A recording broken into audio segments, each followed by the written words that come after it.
If you work in quality control at a candy factory, you know strict safety regulations come with the job. It's why you partner with Grainger. Grainger helps you find the high-quality and compliant products your business needs to inspect, detect, and help correct issues. And the sweetest part is, everyone gets a product that's as safe to eat as it is delicious. Call 1-800-GRAINGER, click Grainger.com, or just stop by. Grainger, for the ones who get it done. This is VSiN PrimeTime. Live from the Circus Sportsbook in downtown Las Vegas on VSiN, the sports betting network.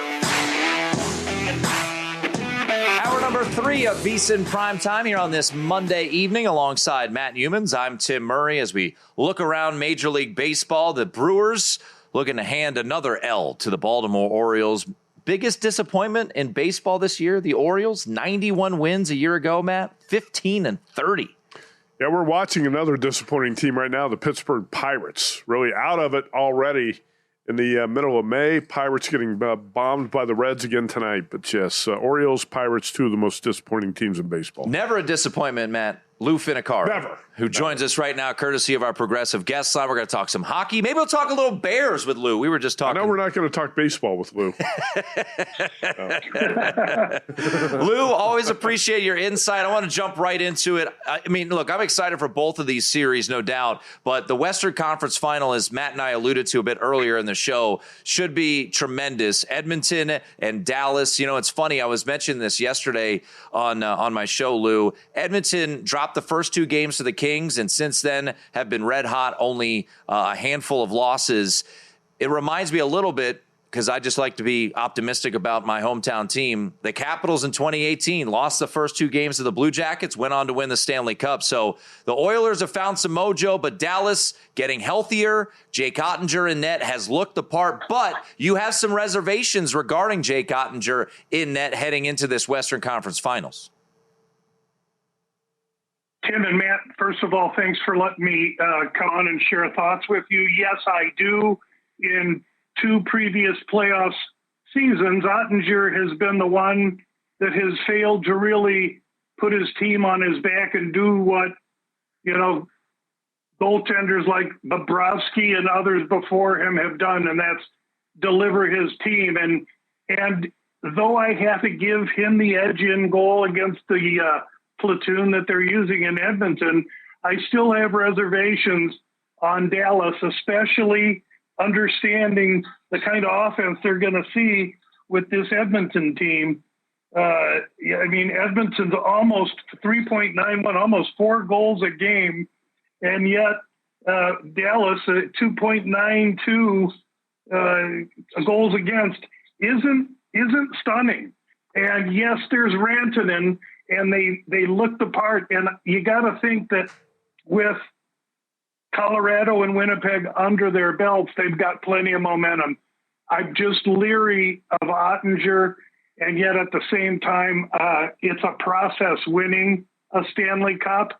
Edmonton learned that last year, getting all the way there to the 7th game and not getting there. And so some of that focus and some of that hunger, I think, is what is driving Edmonton, but there's plenty of that in Dallas too. I am less convinced in this series than I am in the other. I would think that if I could get Dallas to maybe win the first game, I'd come back on Edmonton, because I do think Edmonton has fit and satisfied all the prerequisites to be a Cup winner. Uncle Lou Finocchiaro with us. We're talking pucks. And Lou, you always talk about handicapping hockey from the goal out. And I think you got concerns in goal in this Dallas-Edmonton series, maybe on both sides, but make the most convincing case you can for betting Edmonton. I would like to bet the Oilers in this series. What's the most convincing case you can make for betting the Oilers? The most convincing case I can tell you for the Oilers is McDavid and Draisaitl. And the fact that they were in the 7th game last year and didn't get it done. Right. Since these kids were in 3rd grade getting driven at 4 a.m. to ice rinks to practice, all they want to do is this.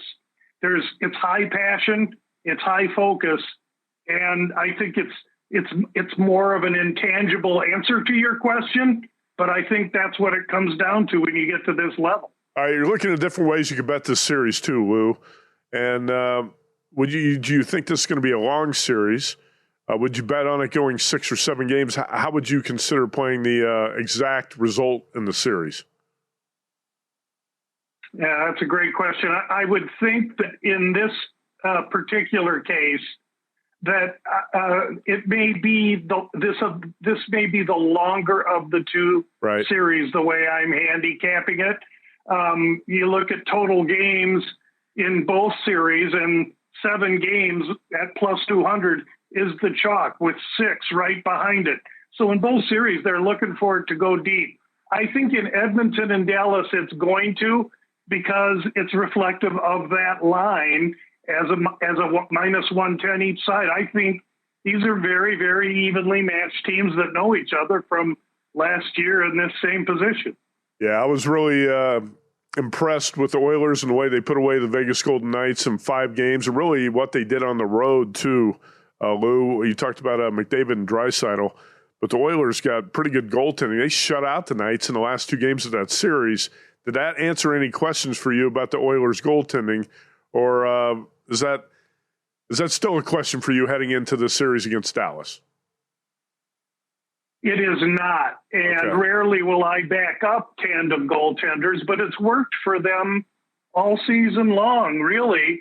And what, to me, the difference between Edmonton this year and last year is last year it was all Draisaitl and McDavid, and they had the team on their back. Right. This year, again, it's a process. Secondary scoring is the reason that the Oilers are here, and if that continues, I think that solidifies, or at least it lends credibility to the fact that it's a process to win the cup.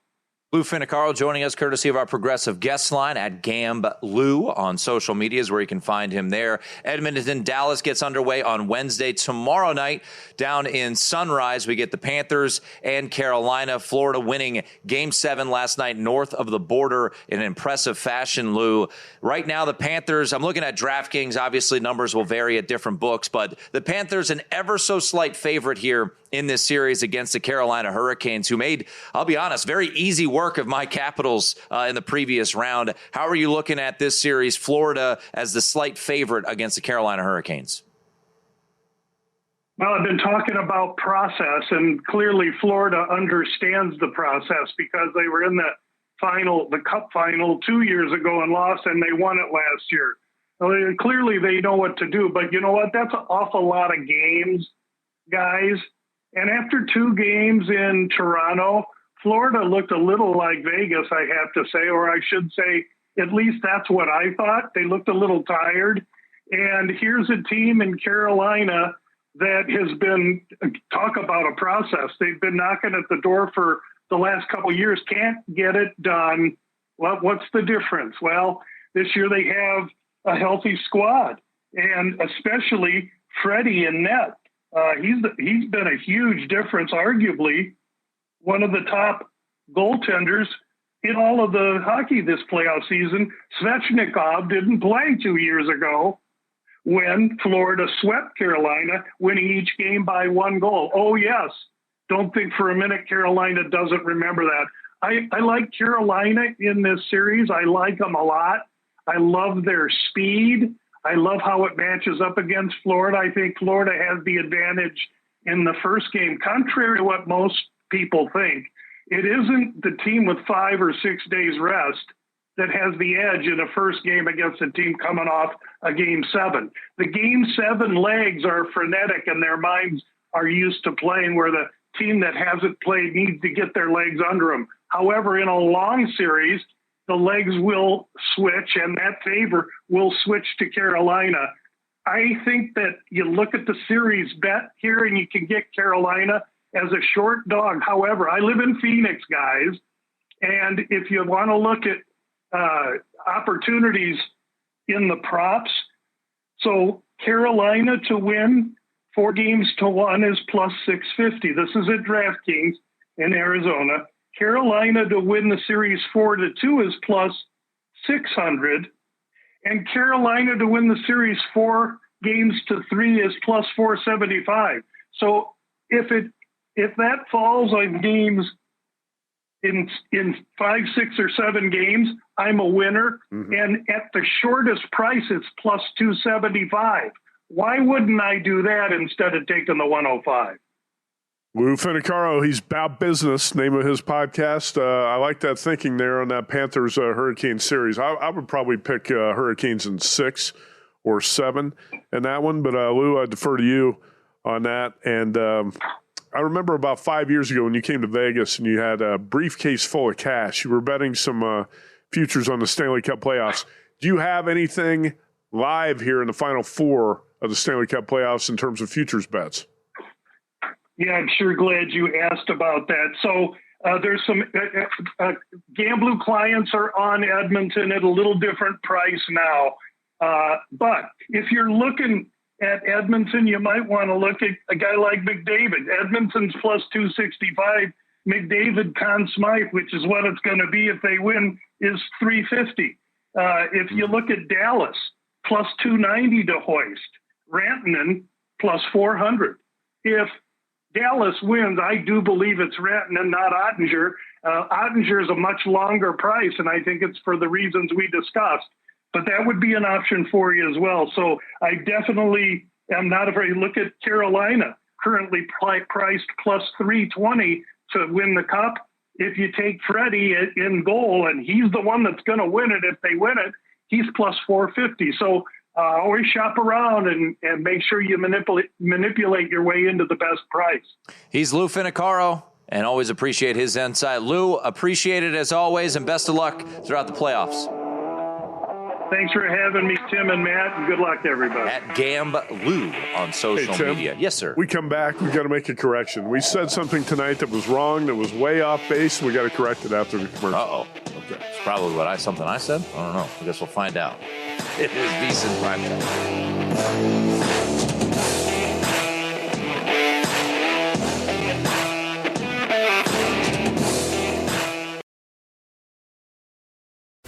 If you work in quality control at a candy factory, you know strict safety regulations come with the job.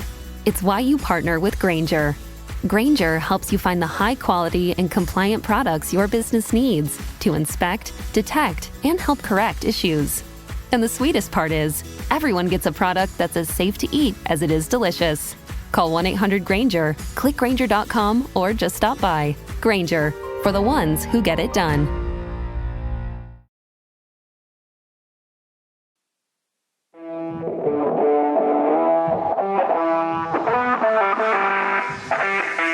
This is VSiN Primetime on VSiN, the Sports Betting Network. Keep it rolling here on a Monday night. It is VSiN Primetime alongside Matt Youmans. I'm Tim Murray. Matt, you left us waiting with anticipation. I apparently made a massive mistake. Someone did. We need to issue a correction. We started the show tonight talking about how this is one of the slowest sports nights of the year. 12 baseball games, no hockey, no NBA. Mm-hmm. And, you know, how weak the sports schedule was tonight. We failed to recognize something. The Canadian Football League preseason opener was tonight. Oh! So this night's not nearly as slow as we thought it was, Tim. Calgary 26 to BC Lions 16 in the first CFL preseason game.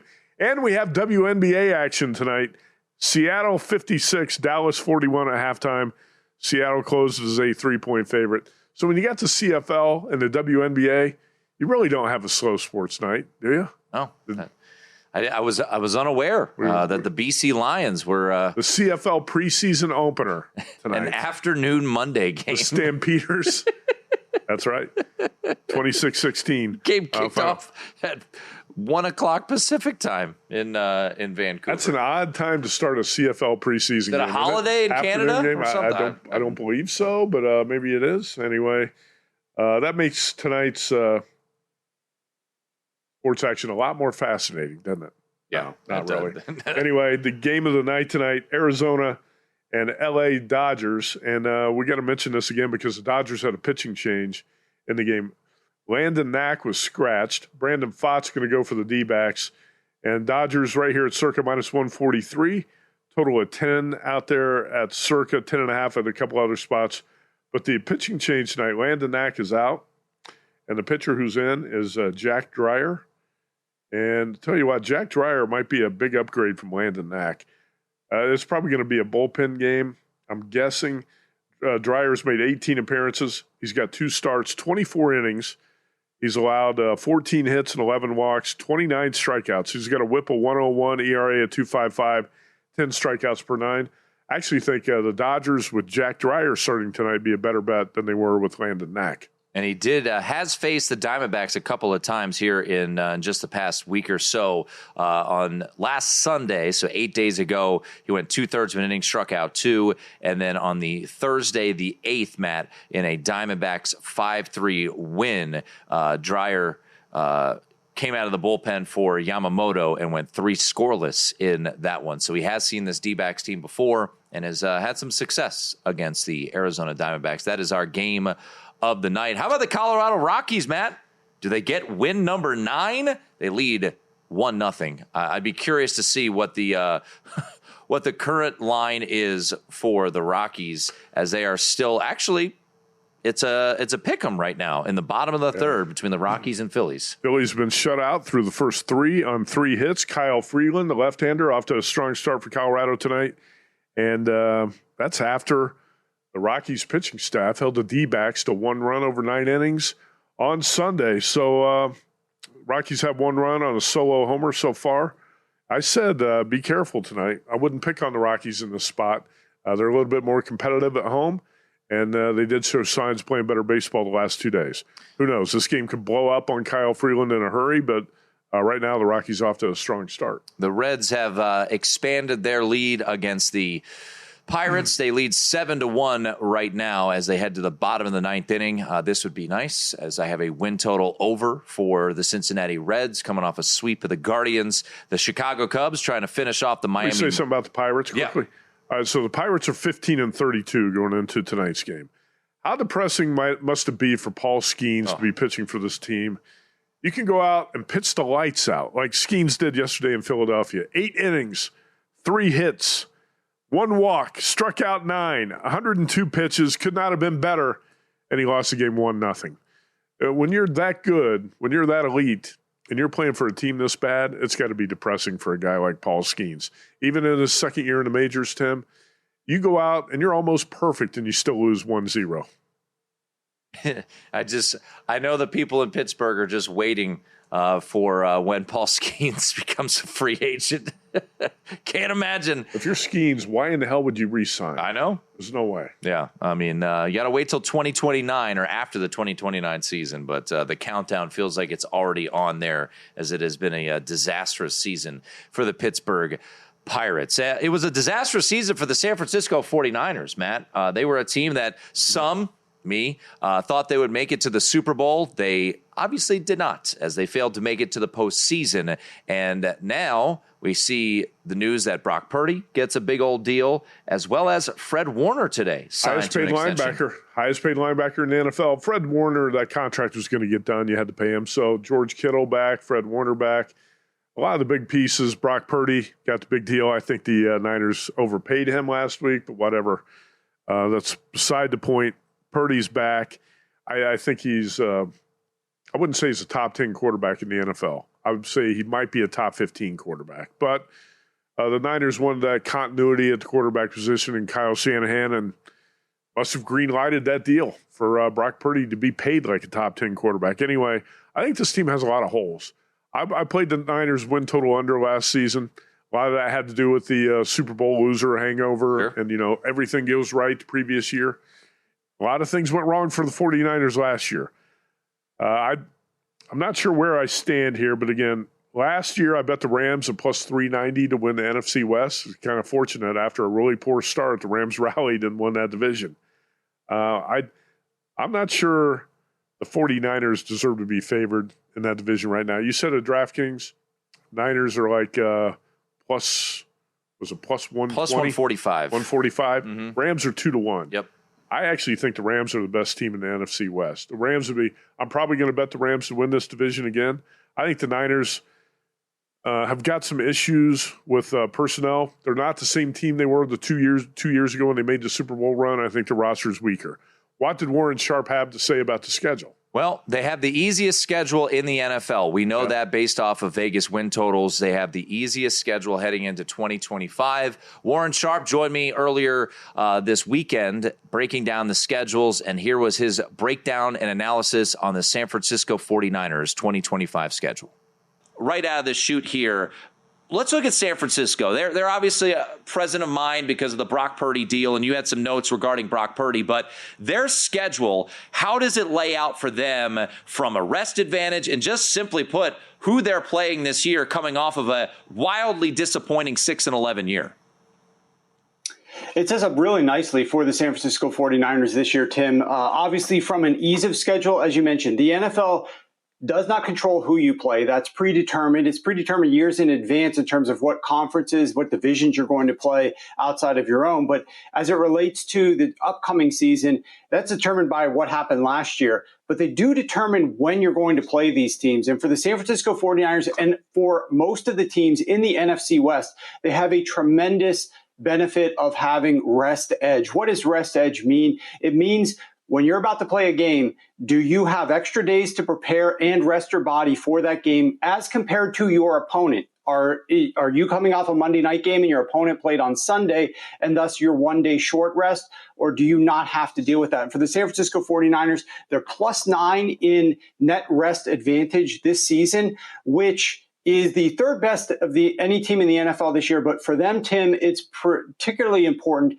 because the last 2 years, this team has played two of the most ridiculous back-to-back seasons from a rest edge perspective in NFL history. They were minus 20 days or worse in each of the last 2 years in net rest edge. And so for them to be the third best team in the league this season shows you that the NFL made it incumbent upon the schedule makers to fix things, to solve things for the San Francisco 49ers. And in doing so, they sort of helped out some of the rest of the teams in the NFC West as well. So there you go. Warren Sharp's breakdown of the Niners schedule, +9 rest edge, and the easiest schedule in the NFL, Matt. The 5 easiest schedules based off of the Vegas win total: the Niners, Patriots, Saints, Falcons, and the Buffalo Bills, who as of right now, Matt, the Bills, a favorite in every single game in the 2025 schedule. And I don't disagree with that. I think the Bills, probably weren't being favorites in all games, kind of like the Dodgers have been favorites in all 47 games this season. There's a lot of different ways to look at schedule strength. You can look at the Vegas win totals, last year's win percentage of opponents, things like that. I do think that's one thing the 49ers have going for them, is that the schedule does not look as difficult as it did a year ago. And that's the benefit, Tim, of having a so-called last-place schedule. Niners are 6-11, coming off a 6-11 season. They had a more difficult schedule when they were coming off the first-place Super Bowl season. Pete Jensen is going to join us on the other side of the break. We'll get his thoughts on the Western and Eastern Conference Stanley Cup final playoffs there. But just a reminder, folks, the NBA playoffs are rolling along as we have the conference finals just about to get underway. And our partner ProfitX is offering the best odds all playoffs long. ProfitX is a peer-to-peer sports exchange available in 40-plus states. And you can get the best of the odds as you make picks against groups of fans rather than against sportsbooks. Download ProfitX today. Use the code VSiN, VSiN, and earn up to $200 in profit cash over your first month.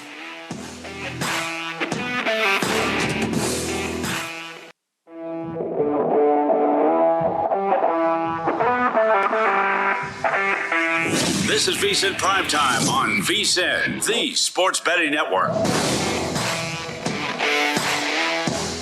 It is VSiN PrimeTime alongside Matt Youmans. I'm Tim Murray. Tomorrow we get things back underway both in the NBA and the NHL, as tomorrow we will see the start of the Eastern Conference Finals on the ice, and the NBA will start in the West. It'll be Minnesota and Oklahoma City on the hardwood, and on the ice, Florida and Carolina. To help us break down the Stanley Cup playoffs, the 2 conference finals, we welcome in, courtesy of our progressive guest line, Pete Jensen, NHL.com, also advanced stats for the NHL as well. Pete, we appreciate the time.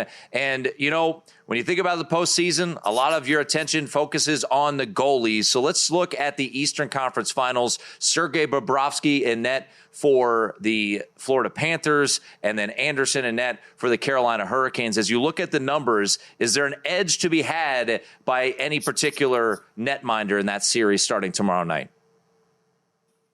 So Frederik Andersen has actually low-key been a really strong playoff performer in his career. Only 15 goalies in NHL history have had a .915 save percentage or better in 80-plus games, and that's a really exclusive list. It has Freddie Andersen on there, the winningest Danish-born goalie, I should add. It has Patrick Waugh, Dominik Hasek, Andre Vasilevsky, Martin Brodeur, Ken Dryden. It's a ridiculous list. So Freddie Andersen is underrated. Sergei Bobrovsky, though, has the edge based on his experience. He won the Cup last year. So I think it's one of those things where Freddie is going to continue to try to stand on his head as much as he can. Carolina does a great job of controlling the possession, and Freddie has been great at stopping shots when there has been extended zone time. So the Florida Panthers are a really good possession team as well. So I think that Freddie is going to need to do more to win Carolina this series than Bob is going to have to do. I think that the deeper team here is Florida, but the hotter goalie at the moment is Frederik Andersen, who currently leads the NHL this postseason in high danger save percentage. That was a pretty lame performance by the Toronto Maple Leafs in Game 7, but you have to give a lot of credit, too, to the Panthers. They've been to the Stanley Cup Final 2 years in a row, lost to Vegas, then beat the Oilers in 7 games. Do you think this is going to be a long series with Carolina? What's your prediction on how far it's going to go and who's going to win it then? So I'm leaning with Carolina right now, but I expect it to go 6 or 7. I mean, the last time these two teams played each other in the playoffs, it was a 4-game sweep for the Florida Panthers in the conference final a couple of years ago. But every single game in that series was decided by 1 goal. There was overtime. There was a lengthy overtime game in that series, remember? I believe when Matthew Tkachuk scored the winner. So I expect a lot of one of those series where it's going to be tight. You might have the home teams hold serve for a while. Carolina is a great home team, as we know from recent postseasons. They always seem to go deep in the playoffs, and they have trouble finding that finishing touch. One layer from a couple years ago, Svechnikov, the top goal scorer, you would say, from the Carolina Hurricanes, was injured for that series against the Panthers. He has a chance here to be the X factor. He's had a great postseason. As much as Anderson might be their leading Conn Smythe Trophy candidate at the moment, Svechnikov could be that guy who scores the final goal, the game breaker, if it gets to Game 6 or Game 7 for Carolina to tilt the scale. And they also had a couple of low-key acquisitions this year. We all know they had to give up on Mikko Rantanen and trade him to the Dallas Stars. There's a chance they could collide with him if they get to the Cup final. We'll leave that conversation for another day. But Logan Stankoven and Taylor Hall, who they got back in the Rantanen trade, they've both been really good this postseason. And they're going to need those 3 guys, Svechnikov, Stankoven, and Hall, to score a couple goals in this series to make a difference for a team that is always just searching for that last goal or two to finish the job. Eastern Conference Finals gets underway tomorrow as the Florida Panthers take on the Carolina Hurricanes. Pete Jensen joining us here, courtesy of our Progressive Guest Line. You can follow him on social media. He's at NHL Jensen, Gensen, NHL Fantasy. Also, Edge Stats for NHL and NHL.com. Let's flip over to the Western Conference. We get this thing started on Wednesday night. The Dallas Stars and Edmonton Oilers. First time we've seen a rematch of a conference final since 2013 and 2014, when I believe it was the Blackhawks and the Kings. Last year it was the Oilers getting the edge. You mentioned the acquisition of Mikko Rantanen. Have the Stars done enough, Pete, in your eyes, to enhance this roster to be able to get their revenge against the Edmonton Oilers? I think they've done enough. Mikko Rantanen, Mikael Granlund. Granlund has a hat trick the last round, and Rantanen has 2 hat tricks in this postseason, including one in that epic Game 7 where he pretty much single-handedly defeated his former team, the Colorado Avalanche. And that was a point in time. You've obviously seen the Dallas Stars replicate what they did in the first round and take down the President's Trophy winner in the Winnipeg Jets. But When I look to that Game 7 triumph for Dallas and the depth of the forward group on this roster and how good Jake Ottinger has been, they withstood the absence of Miro Heiskanen. Now Heiskanen's back from injury. Jason Robertson's back from injury. They withstood his absence in the first round. The fact that they were able to beat the Avs in Game 7 without those two guys, Heiskanen and Robertson, and now they have them both back, I just feel like it's going to be too tall of a mountain to climb for Edmonton. Edmonton has McDavid, Draisaitl, Bouchard. We know the firepower is there. We know they could play topsy-turvy hockey. But to me, the Dallas Stars are the team to beat in the NHL right now because of their forward group and just getting healthy at the right time. Obviously, the Oilers won this matchup a year ago, got to the Stanley Cup final. They got the Stars and McDavid and Draisaitl.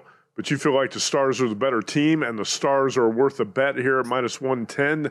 Is that why the price might be a little bit depressed on Edmonton? Because they have the name value and they got it done last year? Yeah, I think a lot of people expect them to continue to find a way. They had that string of comeback victories in the first round against the Kings, right? They were trailing that series 2-0. Everybody was picking the Kings. Everybody thought the Oilers were done. Not so fast. It was, I believe, 6 straight come-from-behind victories, including, carrying it over to the next round where the Oilers were made quick work, really, of the Vegas Golden Knights. I was not expecting that. I picked the Oilers to win that series, but I did not expect it to only go 5. So I think that the Oilers have a couple of wrinkles that could benefit them.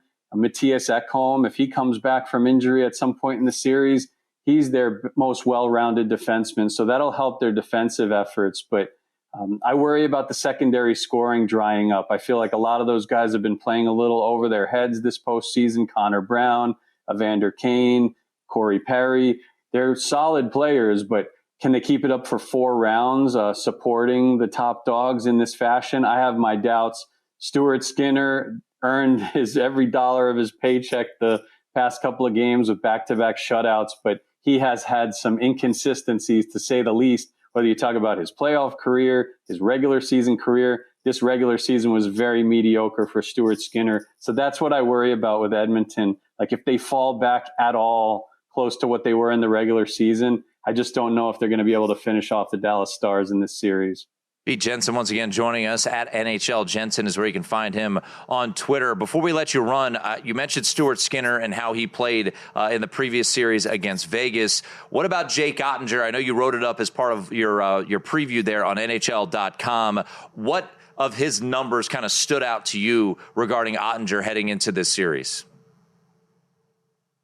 So, yeah, the high danger save percentage, the high danger saves specifically. He's faced a high volume. I mean, he was facing the Colorado Avalanche, who were peppering him on a nightly basis with McKinnon, Makar, Nietzsche, and all the talent in the forward group that they had. And then they faced, the President's Trophy winners in the Jets, who had the best power play in the league in the regular season. And I feel like the power play of the Stars and Ottinger's ability to limit Winnipeg's power play really made the difference in that series, because 5-on-5, it wasn't very lopsided at all, even though the Stars won it in 6 games, and Winnipeg struggled on the road mightily in that series. But again, Ottinger could be the difference maker. We've seen him excel in the playoffs before. We've also seen him kind of be the kryptonite to Dallas. They always seem to get to the conference final, and then they've had some hiccups, especially some home games in recent years. But the bottom line this year, with this new group and tweaked group with Rantanen and Granlund and some of these new guys they have, I mean, they've been a dominant home team so far this postseason, which is what you need to win the Cup. So Dallas has kind of figured out that mystery from previous years where they lost some clinching home games in pretty disappointing fashion. Over at NHL.com, Pete is going with Carolina and Dallas to win their respective series. Pete, great insight, man. We appreciate it. Of course, yeah. Check out our stuff, NHL.com/edge. We have our series previews if you want to dive deep into the numbers. And we'll also be dropping an episode of NHL Fantasy on Ice, covering fantasy and betting tomorrow. to preview both series. Perfect. We will do that. There he is, Pete Jensen. You can follow him on Twitter at NHL Jensen. That's Matt Youmans. I'm Tim Murray. Julio Rodriguez just hit a grand slam. We'll get you updated on all the baseball across this Monday night.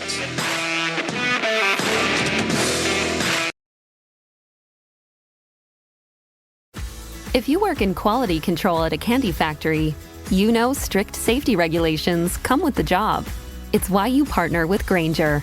Grainger helps you find the high quality and compliant products your business needs to inspect, detect, and help correct issues. And the sweetest part is, everyone gets a product that's as safe to eat as it is delicious.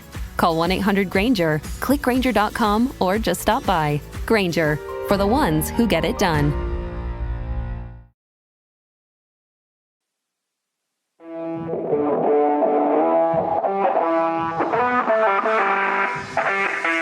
This is VSiN PrimeTime on VSiN, the Sports Betting Network. It is VSiN PrimeTime. Alongside Matt Youmans, I'm Tim Murray. The Colorado Rockies, Matt Youmans, leading 2-0 over the Philadelphia Phillies. Watch out for the Rockies. They're playing better baseball. Right time. Can't pick on the Rockies every day. I know the betting bully, Doug Kazarian, who likes to bet against the worst teams in every league, might want to consider laying off the Rockies, not picking on the Rockies, at least when they're at home. And right now when they're showing signs of playing a little bit better. Off the weekend in Arizona when they had to come back 14-12 win and the 1-0 loss on Sunday, this Rockies team right now shutting out the Phillies in the bottom of the fourth, 2-0 at Coors Field. Now, if you do believe that the Rockies will squander this lead, you can get the Phillies right now at plus 150 in game against the Colorado Rockies. That's probably not the worst bet because this Kyle Freeland goes out of this game. The Rockies lefty, if he goes out, this bullpen could blow up. There's no doubt about it. And again, you're less than halfway into the game. You're talking about a minus 240 favorite that you could get a plus 150. I'm not going to argue if you wanted to play the Phillies live. Yeah, and quick update from from Milwaukee, where the Baltimore Orioles riding that losing streak, fresh off of firing their manager over the weekend and getting swept by the Nationals. Cedric Mullins hit a 3-run homer in the top of the 7th inning to tie that game up. So we are all tied at 4 between the Brewers and the Orioles. And I would say two teams, Matt, that have been disappointing. The Orioles certainly more disappointing than the Brewers, but a team who won the division last year in the Milwaukee Brewers, had the manager of the year, and currently under 500 at 22-25. The Seattle Mariners, Matt, are putting the finishing touches on the Chicago White Sox. It was a 1-0 game in the top of the 8th, and then Julio Rodriguez hit a grand slam for the Seattle Mariners, who are entering this series fresh off of an impressive weekend in San Diego. Not easy to go into Petco Park and to pull off a sweep, and that is what they did. So the San Diego Padres, who have won 4 of 5, currently in first place, Matt, in the AL West by 2 games over the Houston Astros. You are eyeing up a review right now, seeing if Bryce Harper's right pinky toe stayed on the bag. I think it's off the bag. I think it is, too. I think it's going to be a infield hit for the Rockies here. But anyway, Bryce Harper looks like he's lost some weight, doesn't he? He's a pretty good defensive first baseman, making that transition after the Tommy John surgery. He's done a pretty nice job over there at first base since making that move there for the Philadelphia Phillies. But those are the games we're keeping our eyes on right now. Cleveland and Minnesota currently in a rain delay there in Minnesota, and St. Louis and Detroit. They just put the tarp on the field there in St. Louis. I believe they said, Matt, that the pinky toe did stay on the bag. That's bogus call. Seriously, how do you call that? His foot was clearly off the bag, right? Yep, it looked like it to me. Yeah, it looked like. I mean, but the call on the field was out, so we're going to stick with the call on the field. And by the way, that's one thing that infuriates you about replay when you watch that. Say, well, you can't be 100% sure that his foot was off the bag. Tim, his foot was off the bag. That call went against the Rockies, and I thought the manager was right to challenge it. I'm not sure who's managing the Rockies right now since Bud Black got fired, but that's a good decision to challenge it. Just a bad call by replay. I want to point out that the Boston Red Sox, we talk about scheduling spots a lot. Yep. So the Mets were in the Bronx last night to play the Yankees. Hype series, Sunday Night Baseball. They lose the game 8-2. They lose the series 2-1. On the road today, somewhat of an early start in Boston against the Red Sox. Scheduling advantage for Boston. Home dog plus 105 comes through. It's a final Red Sox 3, Mets 1. Yeah, good win there for the Boston Red Sox. And, yeah, great spot certainly to go against the New York Mets coming off of that weekend series there at Yankee Stadium. Matt, our game of the night here on VSiN Primetime is Dodgers-Diamondbacks. The Dodgers, of course, getting swept surprisingly over the weekend by the Los Angeles Angels. And we did have a pitching change as Jack Dreyer will get the start tonight for the Los Angeles Dodgers. Brandon Pfaadt will start for the Arizona Diamondbacks. And we've seen a little bit of money come into the market on the Diamondbacks right now. If you look at the market at this point in time, Matt, you're starting to see some 150s show up over our shoulders. That is what we have here. The Dodgers taking a little bit of money with the pitching change. So from minus 139 at open to minus 150 right now, the Dodgers taking some money at home at Chavez Ravine tonight. I agree with it. In a sense, we talked about this a little bit. I think the Dodgers are a little bit stronger favorites with Jack Dreyer going than they would have been with Landon Knack. Knack is a guy, even though you want to bet on the Dodgers to bounce back, you don't want to bet on Landon Knack. And now with him being scratched tonight, I think you'd be more inclined to bet the Dodgers, and that's why we're seeing some money show up on L.A., which is not a surprise to me. We also have one more game. We talked about this game in Sacramento tonight between the Angels, who are off the 3-game sweep of the Dodgers, and the A's, the Las Vegas Sacramento A's, minus 130. I think the 10s have disappeared on the total. Over 9.5 would probably be the play, but there were some 10s out there. Those 10s have disappeared. And the A's trying to snap a losing streak. They've lost now 5 in a row, getting swept over the weekend by the San Francisco Giants. Mostly close games in that series.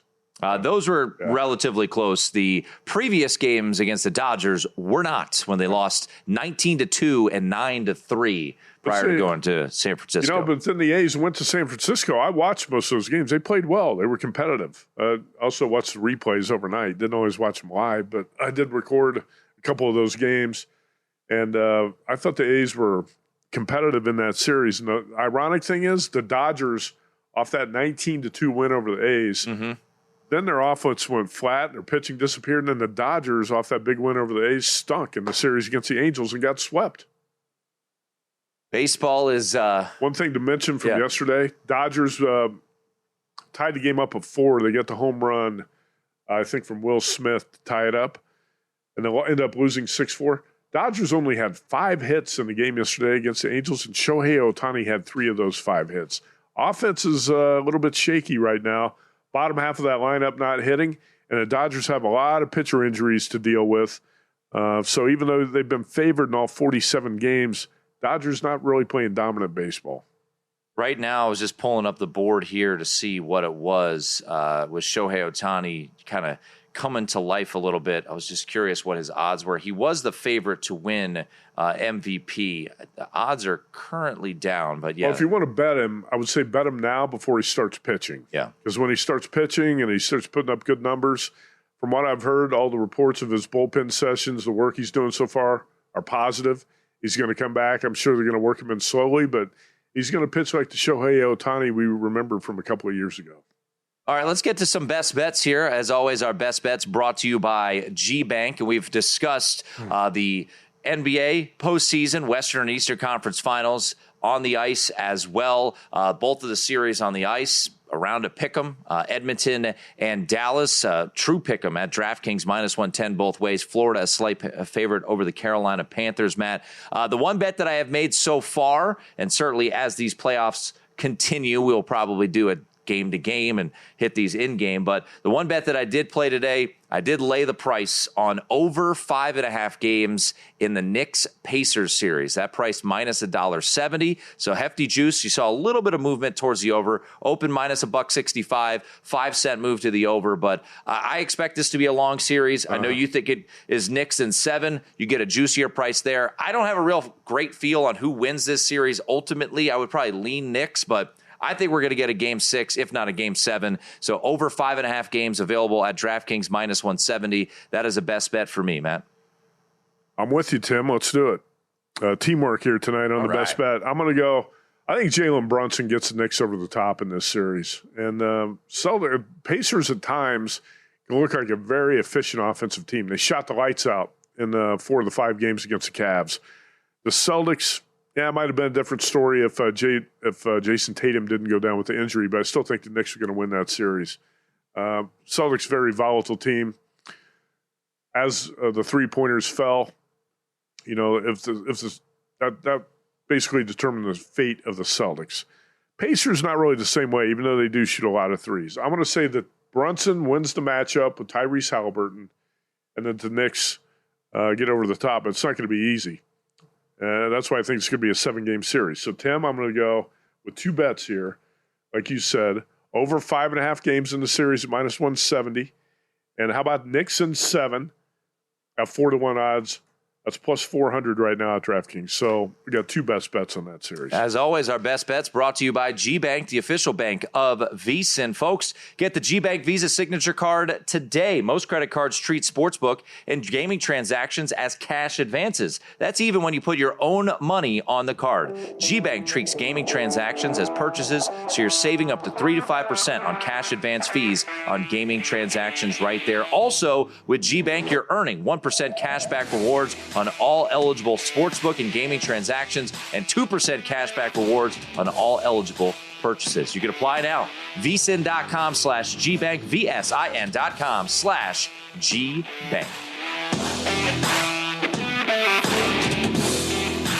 If your job at a healthcare facility includes disinfecting against viruses, you know prevention is the best medicine. And maintaining healthy spaces starts with a healthy cleaning routine. Grainger's world-class supply chain helps ensure you have the quality products you need when you need them. From disinfectants and cleaning supplies to personal protective equipment, so you can help deliver a clean bill of health. Call 1-800-GRAINGER, click Grainger.com, or just stop by. Grainger, for the ones who get it done.